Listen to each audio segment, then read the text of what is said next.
Bab 1 Duka datang bertubi-tubi. Dipublikasikan oleh blognormi.blogspot.com. Pemandangan dari atas Gunung Butongsan memang tiada duanya. Saat ini musim semi. Matahari sore bersinar dengan cerah. Angin sepoi-sepoi menghembus menyejukkan hati siapa saja yang berada di atas gunung ini. Tapi angin sejuk itu tidak mampu menembus ke dada ratusan murid Butong Pai, Partai Silat Butong. Saat ini, guru besar mereka, sekaligus pendiri perguruan Butong dan juga ketua partai itu, Tio Samhong, baru saja meninggal dunia. Beliau adalah salah satu tokoh terbesar pada zamannya.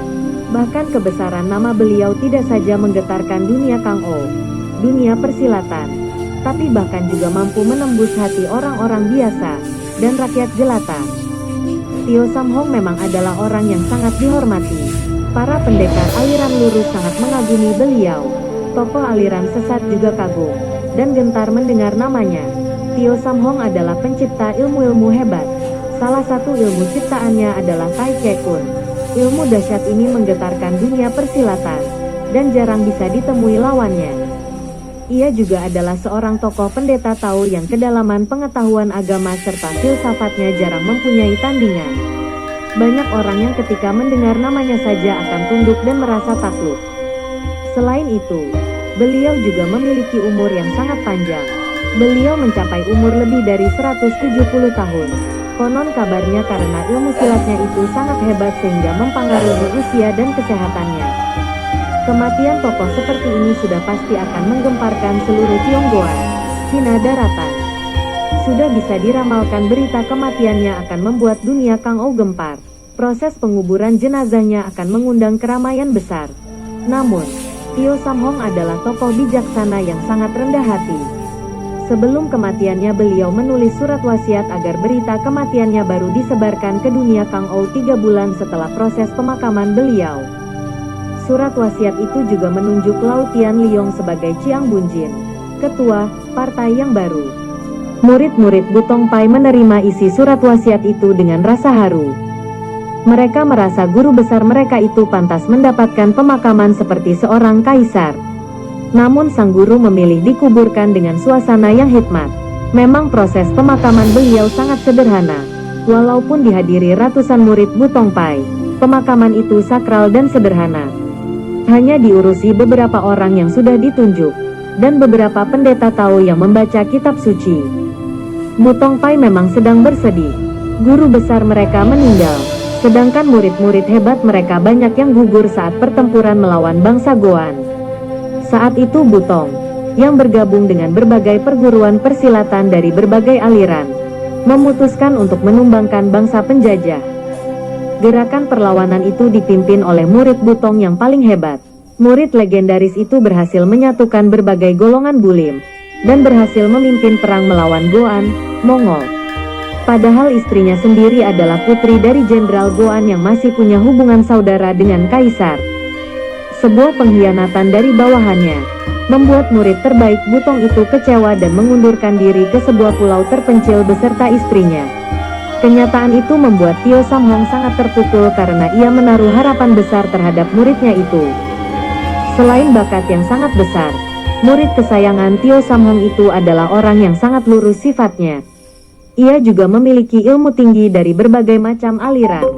Namun kerendahan hati membuatnya ia disukai banyak orang, sehingga orang-orang mau mengangkatnya sebagai Bulim Bengcu, pemimpin dunia persilatan.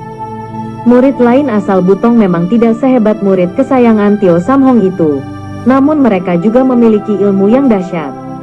Sayang banyak sekali dari mereka yang gugur dalam peperangan sehingga murid-murid yang tersisa di Butong memang bukan mereka yang terlalu istimewa. Karena kenyataan ini Tio Samhong tidak mampu menurunkan ilmu-ilmunya yang paling hebat kepada murid-murid yang tersisa. Ia memang berusaha menurunkan ilmu-ilmu itu, namun bakat dan pemahaman dari murid-muridnya memang tidak ada yang sedalam dan sebesar murid kesayangannya itu. Setelah sang murid mengasingkan diri ke pulau terpencil, Tio Samhong yang sangat kecewa berusaha memendam kekecewaannya, mengucilkan diri dengan menciptakan ilmu-ilmu baru yang lebih dahsyat. Para murid yang mengerti dengan keadaan ini, berusaha untuk tidak menyebut-nyebut nama murid kesayangan Tio Samhong itu. Karena sering mereka lihat Tio Samhong berubah wajahnya menjadi sedih ketika ia mendengar nama muridnya itu disebut. Akhirnya karena lama tidak disebut, nama murid kesayangan itu mulai terlupakan. Bahkan mungkin kini tidak ada lagi orang yang tahu siapa sebenarnya nama sang murid kesayangan itu. Lautian Liong, sang Qiang Bunjin baru, adalah salah satu dari murid Tio Samhong yang paling hebat, yang masih hidup. Ia sudah berusia 70 tahunan. Saat terjadi kejadian besar peperangan pengusiran penjajah Goan itu, ia mungkin baru berusia belasan tahun. Tio Samhong sendiri sudah berusia sekitar 100 tahun lebih saat itu.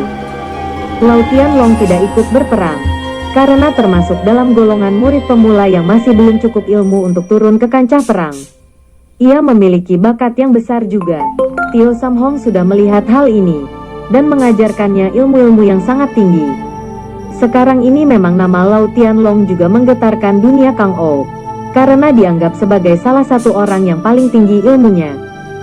Para calon murid ini harus memiliki bakat yang besar, dari keluarga yang lurus dan berasal usul jelas. Orang-orang yang ditugaskan untuk mengumpulkan murid ini adalah murid dari angkatan ketiga.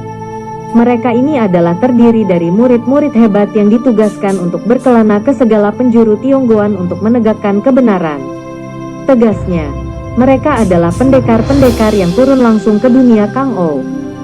Murid yang bisa tembus sampai angkatan ketiga adalah murid-murid yang sangat hebat. Dalam Butong Pai, ada 7 angkatan. Angkatan ke-7 adalah angkatan pemula. Begitu seterusnya sampai ke atas. Mereka yang ingin naik angkatan harus melewati ujian berat. Jika tidak lolos maka ia diberi kesempatan mencoba sampai 3 kali. Jika 3 kali itu tidak lulus, maka ia tidak bisa lagi naik tingkat, dan selamanya menjadi murid angkatan itu. Mereka yang bisa lolos sampai angkatan ketiga, hanya beberapa orang. Mungkin tidak sampai 20 orang. Untuk bisa naik menjadi angkatan kedua, mereka harus turun gunung. Berkelana selama bertahun-tahun, membantu rakyat dengan ilmu yang sudah mereka miliki. Setelah itu baru mereka berhak mengikuti ujian naik ke tingkat kedua. 7 orang terbaik dari angkatan ketiga ini akan dilatih ilmu barisan pedang butong yang sangat terkenal itu. Ke-7 orang ini tidak turun gunung, dan menetap di Butong sebagai penjaga utama perguruan ini. Sedangkan sisanya, diwajibkan turun gunung, mengabdi untuk rakyat. Tugas baru untuk mencari murid-murid berbakat ini dibebankan kepada mereka yang turun gunung, termasuk Tan Hoat. Dia adalah salah satu murid Butong yang namanya mulai terkenal di dunia Kang Ou. Tindak tanduknya yang gagah membuat nama besar Butong semakin disegani. Hari itu hari yang cerah. Ia menyusuri padang rumput di sebuah desa terpencil. Perintah dari Qiang Bunjinnya yang baru sudah ia dengar. Cara anggota Butong menyampaikan berita memang unik. Jika pusat perguruan menurunkan perintah atau berita, maka cukup 1 orang saja membawa kabar itu ke sebuah desa di kaki gunung. Tidak sampai 5 hari, berita itu sudah tersebar luas di Bulim, kalangan kaum persilatan. Kebesaran dan ketenaran Butong memang jarang ada bandingannya. Itu termasuk berita-berita rahasia. Para murid angkatan Butong memiliki sandi-sandi rahasia dan bahasa-bahasa tertentu yang hanya bisa dipahami mereka. Setiap angkatan memiliki sandi rahasia tersendiri. Biasanya sandi atau pesan-pesan rahasia ini tertulis di tempat yang sering dilewati orang namun tidak mudah untuk diperhatikan. Begitulah cara mereka bertukar berita. Begitu pula lah cara Tan Hoat menerima berita kematian guru besar, dan perintah mencari murid. Sebenarnya ia ingin pulang secepatnya untuk menziarahi makam gurunya. Namun perintah Ketua Lau mengharuskannya mencari murid dulu. Sebelum mendapatkan murid hebat, maka para murid tidak diizinkan naik ke Butongsan. Perasaannya sedih sekali. Kecintaan rakyat jelata kepada mendiang Tio Samhong saja sudah besar sekali. Apalagi kecintaan para muridnya sendiri. Itulah mengapa Tan Hoat merasa terharu dan sedih sekali. Ia bangga menjadi murid Butong. Sepanjang jalan, ia mendengar nama Tio Samhong disebut-sebut dengan penuh rasa hormat. Di mana-mana orang-orang berdoa untuk kedamaian arwah Tio Samhong. Di mana-mana orang memuji-mujinya. Tan Hoat bangga dan terharu.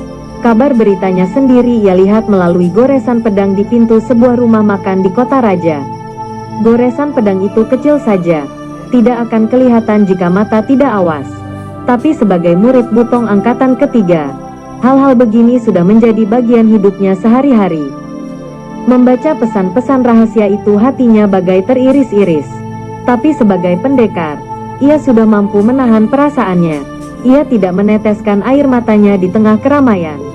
Ia berlari secepatnya, namun begitu sampai di luar gerbang ibu kota, air matanya tumpah bagai air bah. Butuh waktu lama sekali bagi Tan Hot untuk menguras air matanya. Baru ketika ia sudah merasa tenang dan kuat, ia melanjutkan lagi perjalanannya. Kali ini ia punya tugas baru dari Sang Pangcu, mencari murid baru. Padahal ia sedang dalam perjalanan menumpas perampok-perampok yang mulai berani menggerayangi ibu kota. Tan Hoat memutuskan untuk mengunjungi rumah salah seorang kerabatnya, bernama Chio Kim. Chio Kim adalah sahabat lama Tan Hot sejak mereka masih kecil. Ayah Chio Kim adalah salah seorang pemimpin pasukan perlawanan yang berhasil mengusir penjajah. Ia berpikir mungkin ayah Chio Kim belum mendengar kabar meninggalnya Tio Sam Hong. Desa di mana rumah Chio Kim adalah sebuah desa yang terkenal. Para penghuni desa ini adalah para petani yang berhasil membangun pertanian mereka menjadi sebuah perdagangan yang lumayan besar. Mereka membentuk perkumpulan tani yang berhasil mengurusi hasil tani mereka dengan baik. Pengelolaan yang baik ini membuat desa mereka makmur, dan sangat terkenal di Tionggoan. Begitu menyusuri padang rumput yang luas, Tan Hoat teringat pada masa kecilnya. Ia adalah anak seorang petani. Keluarganya bukan asli orang desa itu, tapi merupakan perantauan dari daerah lain. Karena mendengar nama desa itu yang terkenal, ayahnya memutuskan untuk memboyong keluarganya ke sana dan mulai berusaha di sana. Di sanalah Tan Hoat yang baru berusia 10 tahun itu bertemu dengan Chio Kim. Mereka yang memang seumur memang langsung akrab. Setelah itu mereka menjadi sahabat dekat. Ayah Chio Kim adalah kepala desa. Pergolakan perang pengusiran bangsa Goan membuat ayah Chio Kim yang bernama Chio Hong Lim bergabung dengan tentara perlawanan. Dengan bakat dan kecerdasannya, Chio Hong Lim malah mempunyai pangkat tinggi dalam ketentaraan itu. Padahal ia memang tidak bisa ilmu silat. Chio Hong Lim memiliki otak yang sangat cerdas, sehingga ia diangkat menjadi ahli strategi. Ia bahkan menjadi salah satu tokoh penting berhasilnya pengusiran itu. Tidak seperti kebanyakan orang, ia memilih mundur dari jabatannya setelah perjuangan selesai. Ia memilih bertani, membangun perkumpulan petani yang dulu sempat terbengkalai di zaman perjuangan itu. Usahanya kemudian berhasil, desanya berkembang lagi. Sejak saat itu Chio Hong Lim menjadi orang yang termasuk kaya. Kekayaan yang didapatkannya secara jujur, melalui kerja keras. Ayah Tan Hoat sendiri, yang bernama Tan Leng meninggal beberapa bulan setelah sebelumnya ibu Tan Hoat juga meninggal karena sakit. Kepergian ayah Tan Hoat itu mungkin disebabkan rasa cinta yang mendalam dan kesedihan karena ditinggal ibu Tan Hoat. Sejak saat itu Tan Hoat menjadi yatim piatu di usia 15 tahun. Ia kemudian diasuh oleh keluarga Chio selama hampir setahun. Oleh Chio Hong Lim, Tan Hoat dikirimkan ke perguruan Butong Pai. Posisinya dulu saat menjadi ahli strategi membuatnya dekat dan kagum dengan para pendekar Butong. Chio Hong Lim sendiri, walaupun tidak menyukai ilmu silat, mempunyai pandangan yang luas. Ia melihat Tan Hoat memiliki bakat unutek mempelajari ilmu silat, sehingga mengirimkannya ke Butong. Chio Hong Lim tidak memaksakan pandangannya yang anti ilmu silat itu terhadap Tan Hoat, bahkan juga kepada anaknya semata wayang, Chio Kim. Namun Chio Kim memang tidak memiliki bakat ilmu silat. Chio Kim malah memiliki otak cerdas sehingga Chio Hong Lim mengirimkannya belajar ke ibu kota dan mendapat gelar Siu Chai, sastrawan. Kini Tan Hoat sudah berusia 32 tahun. Ia belum menikah. Pada zaman itu, usia begitu sudah dianggap sangat terlambat untuk menikah. Tan Hoat sendiri pun tidak peduli. Walaupun tidak ada larangan menikah bagi anggota Butong angkatan ketiga, Tan Hoat sendiri memang lebih suka menjadi bujang. Menurutnya itu malah membuatnya bisa lebih bebas dan tidak terikat. Walaupun sudah menjadi murid Butong Pai, dulu Tan Hoat beberapa kali masih sempat mengunjungi desa itu. Yang pertama, saat ia menemani salah seorang gurunya mengerjakan sebuah keperluan. Dan yang kedua, saat ia menjadi murid angkatan ketiga dan turun gunung untuk pertama kalinya. Itu sudah 7 atau 8 tahun yang lalu. Desanya pun tidak banyak berubah. Walaupun ini desa yang makmur, penduduknya tidak serta-merta langsung berubah gaya hidupnya bergaya seperti saudagar kaya. Memang ada beberapa yang seperti itu. Namun sifat sebagian besar penduduknya yang sederhana, membuat desa itu tetap asri walaupun diakui sebagai salah satu desa yang paling makmur di Tionggoan. Setelah melintasi padang rumput, kini Tan Hoat menyusuri jalan setapak menuju desanya. Tadi saat di padang rumput, desanya terlihat dari jauh. Kini semakin dekat. Rasa haru yang ada di hati Tan Hoat semakin menguat. Begitu sampai di gerbang desa, ia sudah disambut oleh beberapa penduduk desa yang sedang menggarap sawah. Sebagai bekas penduduk desa itu, apalagi ia murid perguruan Butong, ia memang lumayan dikenal di desa itu. Setelah mengucap salam dan menanyakan kabar orang-orang yang tadi menyapanya, ia menanyakan kabar keluarga Cio. Wajah orang-orang itu segera berubah. Kata mereka, "Tan Tai Hiap, pendekar Tan, belum dengar? Wah, kalau begitu Tai Hiap secepatnya saja ke sana." "Memangnya ada apa?" tanya Tan Hoat penasaran. "Lebih baik Tai Hiap ke sana dulu. Nanti pasti ada yang bercerita di sana," jawab salah seorang penduduk desa dengan wajah khawatir. Penasaran, Tan Hoat segera menggunakan ginkang, ilmu meringankan tubuh. Nalurinya sebagai seorang pendekar mengatakan bahwa ada sesuatu yang tidak beres. Ia berlari, bahkan mungkin melayang, karena kakinya hanya menginjak tanah sekali-kali. Orang-orang desa hanya melihat kelebatan bayangan, tapi mereka tidak tahu bayangan apa itu sebenarnya yang baru melewati mereka. Sebuah belokan lagi, Tan Hoat tiba di depan rumah keluarga Cio. Begitu ia berbelok, ia kaget setengah mati. Tempat yang dulunya berdiri rumah keluarga Cio sudah kosong melompong. Tidak ada lagi rumah di tempat itu. Berganti onggokan kayu-kayu kering bekas terbakar. Seorang penduduk yang kebetulan lewat di situ mengenal Tan Hoat. Tan Tai Hiap baru datang rupanya. Apa yang sudah terjadi? Apakah ada kebakaran? Tanya Tan Hoat terbata-bata. Bukan kebakaran Tai Hiap. Bukan kebakaran, jawab orang itu. Lalu apa? Tanya Tan Hoat lagi penasaran. Bencana besar. Rumah Cio Wangwei, saudagar Cio, dirampok orang. Orang itu menjawab juga dengan terbata-bata. Siapa yang berani? Dalam amarahnya Tan Hoat mengerahkan tenaga dalamnya sambil menghentakkan kakinya. Orang di depannya merasa seperti sebuah gempa bumi dahsyat sedang terjadi. Tidak tahu. Tai Hiap. Kejadiannya cepat sekali, jawab orang itu kini ketakutan. Lalu di mana keluarga Cio sekarang? Tanya Tan Hoat lagi. Kegarangannya belum berkurang. Sudah, ia terbata-bata. Sudah apa? Tan Hoat sudah maju mendekat orang itu. Orang itu ketakutan. Tanpa sengaja ia mundur perlahan-lahan. Sudah, ia ketakutan. Menyadari orang yang di hadapannya itu ketakutan, Tan Hoat mulai menghaluskan bahasanya. Jawablah Lopek. Orang tua, tidak usah takut. Maaf tadi saya tidak bisa menjaga aturan, kata Tan Hoat. Sudah meninggal semua Tai Hiap, jawab orang itu. Apa? Kata-kata itu keluar bersamaan dengan jatuhnya tubuh Tan Hoat ke tanah. Ia berlutut, matanya memandang ke tanah. Ia seperti tidak percaya atas apa yang didengarnya. Berita kematian guru besar Tio Sam Hong saja sudah menguras tenaganya. Ia butuh waktu lama untuk bisa menguasai hatinya. Bahkan sepanjang perjalanan dari ibu kota ke desa ini, yang membutuhkan waktu 5 hari, ia kadang menangis. Kini ditambah lagi berita ini, Tan Hoat seperti kehilangan separuh nyawanya. Kekuatan hati yang berusaha dikumpulkannya sepanjang perjalanan akhirnya hilang, buyar begitu saja. Tan Hoat lemas seketika. Lopek di depannya kemudian mengangkatnya dan menuntunnya ke dalam rumahnya. Diletakkannya Tan Hoat di atas dipan, dan ia mengambil air dan memberikannya pada Tan Hoat.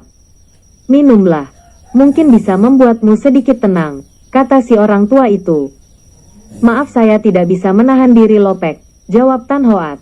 Ia masih berbaring di atas dipan. Tapi kesadaran jiwanya sudah mulai ia coba pulihkan. Lanjutnya, saya mengalami hal-hal besar akhir-akhir ini sehingga tidak mampu menguasai diri lagi. Lopek. Maafkan saya Lopek. Tidak apa-apa Tai Hiap, sejak Tai Hiap masih kecil aku sudah kenal Tai Hiap. Aku dulu bekerja sebagai buruh Cio Wang Wei. Tapi setelah punya uang, aku membuka sawahku sendiri, kata Lopek itu. Ia meneruskan, Tan Tai Hiap adalah kebanggaan desa ini. Kau maafkanlah aku yang tidak bisa berbuat apa-apa atas kejadian keluarga Cio Wang Wei. Sebenarnya bagaimana kejadiannya? Tanya Tan Hoat. Ia bertanya sambil bangun untuk duduk. Kejadiannya berlangsung cepat. Ada rombongan perampok yang masuk desa ini. Jumlahnya puluhan orang. Mereka memakai topeng. Ilmu silat mereka tinggi sekali. Kami orang desa yang mencoba melawan tidak bisa melakukan apa-apa. Kami dibekuk dan diikat. Kisah si Lopek. Kapan kejadiannya? Kenapa aku tidak pernah mendengar? Tanya Tan Hoat. Baru beberapa hari Tai Hiap. Mungkin baru 4 atau 5 hari. Kami sudah mengirim laporan ke kota raja. Mungkin dalam beberapa hari mereka akan mengirimkan petugas-petugas kemari. Jawab Lopek itu. Tan Hoat bertanya-tanya dalam hati. Kenapa ia tidak mendengar kabar perampokan ini? Cio Wang Wei adalah tokoh yang lumayan terkenal. Jasa-jasanya dalam perjuangan membuat ia patut mendapat pemakaman layaknya pahlawan negara. Tapi Tan Hoat akhirnya paham bahwa kabar ini tertutupi oleh kabar kematian mendiang guru besarnya sendiri, Tio Sam Hong. Benar tidak ada keluarga tersisa? Cio Kim bagaimana? Tanya Tan Hoat. Kami sudah mengirim orang untuk memberitahukan kabar ini kepadanya. Dalam beberapa hari ini Cio Siu Chai pasti sudah ke sini. Syukurlah, kupikir ia berada di sini juga menjadi korban.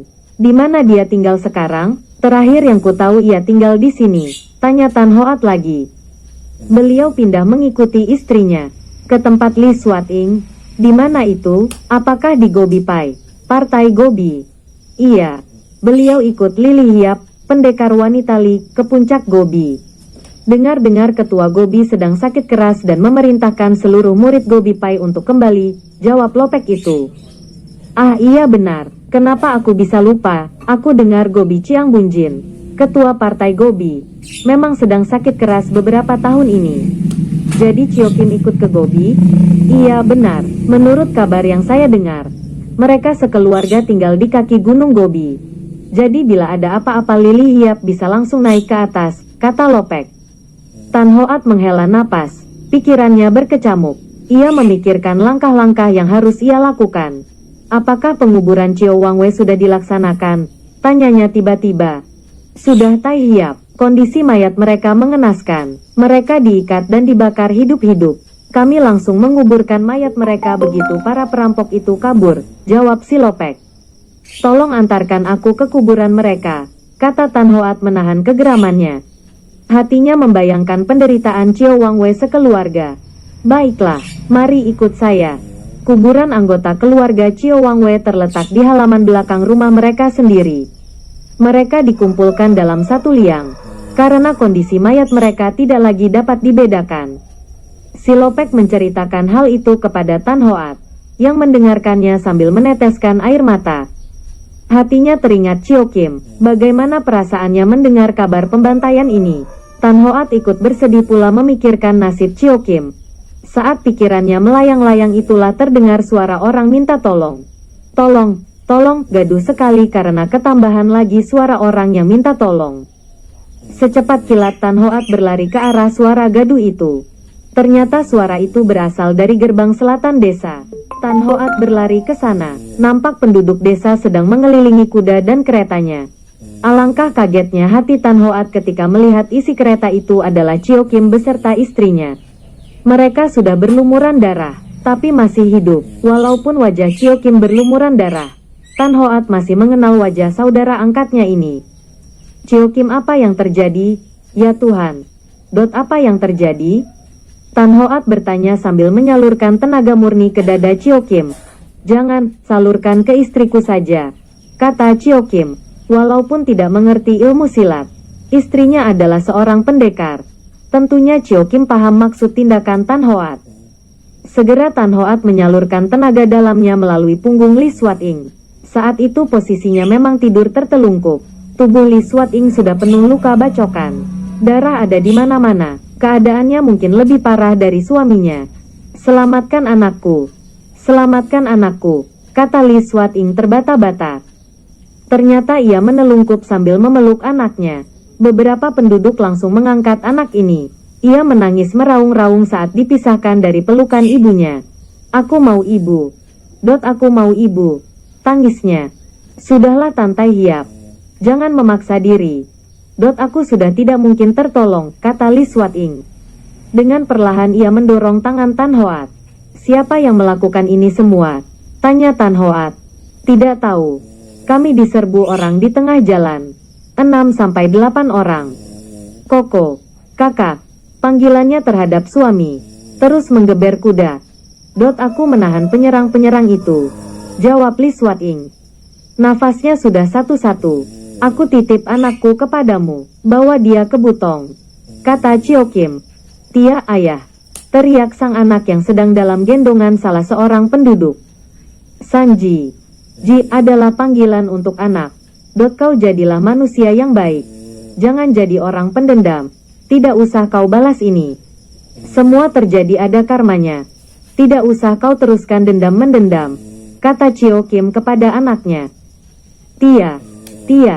Chio-san dengar Tia. Kau harus patuh kepada Tan Gihu. Mulai sekarang dia adalah Gihu. Ayah angkatmu. Kata Chio Kim. Iya Tia. Si anak menjawab sambil menangis.